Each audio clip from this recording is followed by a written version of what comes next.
In 1919, the Bauhaus had little concern for what had come before it.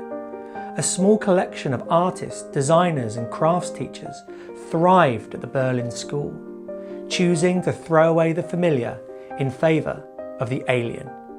A geometric style that was devoid of sentiment, emotion or social hierarchy, they were designing a new world, one familiar to us today, but for the Nazis, they could only see a degenerate vision rooted in communist ideologies. It more represented their Russian adversaries' vision of the world. Hitler's Aryan aspirations were nowhere to be seen. So in 1933, Hitler's forces dismantled the Berlin-based school. Most of the artists fled to America. The school had closed, but the Nazis had certainly failed to silence the work itself. From defiance to defining, the Bauhaus legacy, for better or worse, is all around us today. This video is brought to you by Pixite. Their creative apps have been an integral part of my creative process for years, from documenting in Zinnia to logo design and assembly.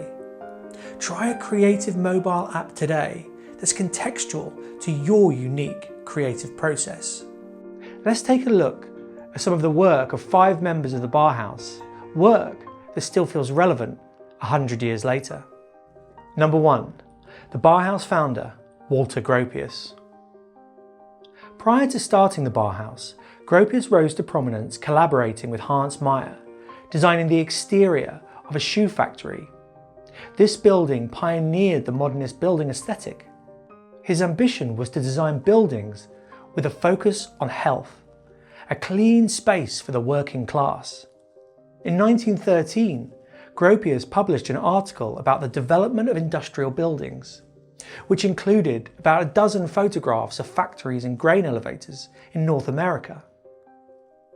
This would become required reading for any architect interested in the modernist movement. After the First World War, Gropius took over an arts and crafts school in Weimar and transformed it into the Bauhaus.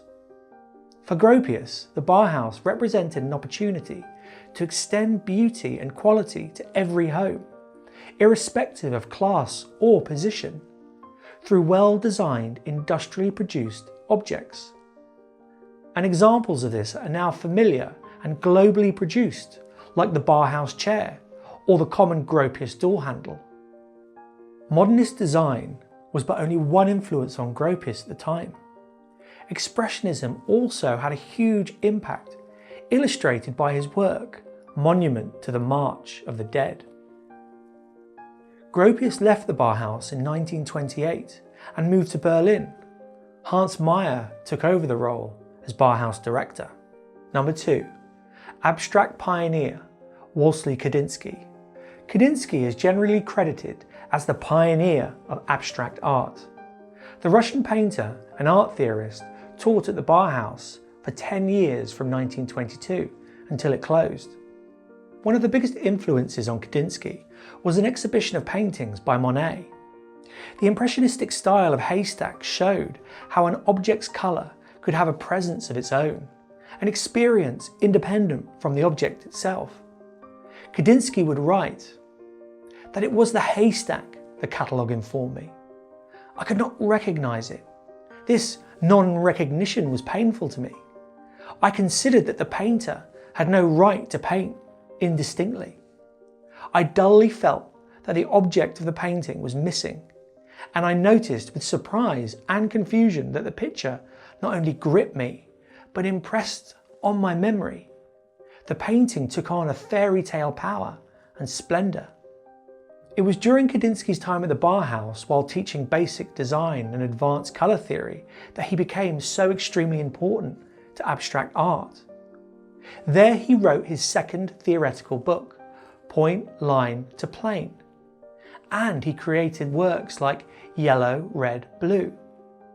He would compare creating art to the composition of music. Colour is the keyboard, the eyes are the hammers, and the soul is the piano with many strings. The artist is the hand which plays, touching the keys to cause vibrations in the soul. He was fascinated in the relationship of colour and simple forms. their absolute and relative positions on the canvas, and their harmony. Number 3. Abstract pioneer Paul Klee. Paul Klee, like Kandinsky, was an accomplished colour theorist. His lectures, the Paul Klee Notebooks, are regarded as important to modern art as Leonardo da Vinci's A Treatise on Paintings was for the Renaissance. Paul Klee, influenced by Expressionism, Cubism and Surrealism, had a dry humour. But his childlike perspective would not go without controversy in Nazi Germany. During his time at the Bauhaus, he would paint the twittering machine. The twittering in title refers to an open-beaked bird, while the machine is illustrated by this crank. It blends biology and machinery. Interpretations of the work vary wildly.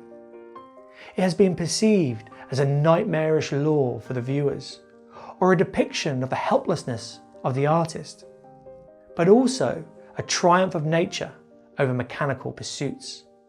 Originally displayed in Germany, the image was declared degenerate art by Adolf Hitler.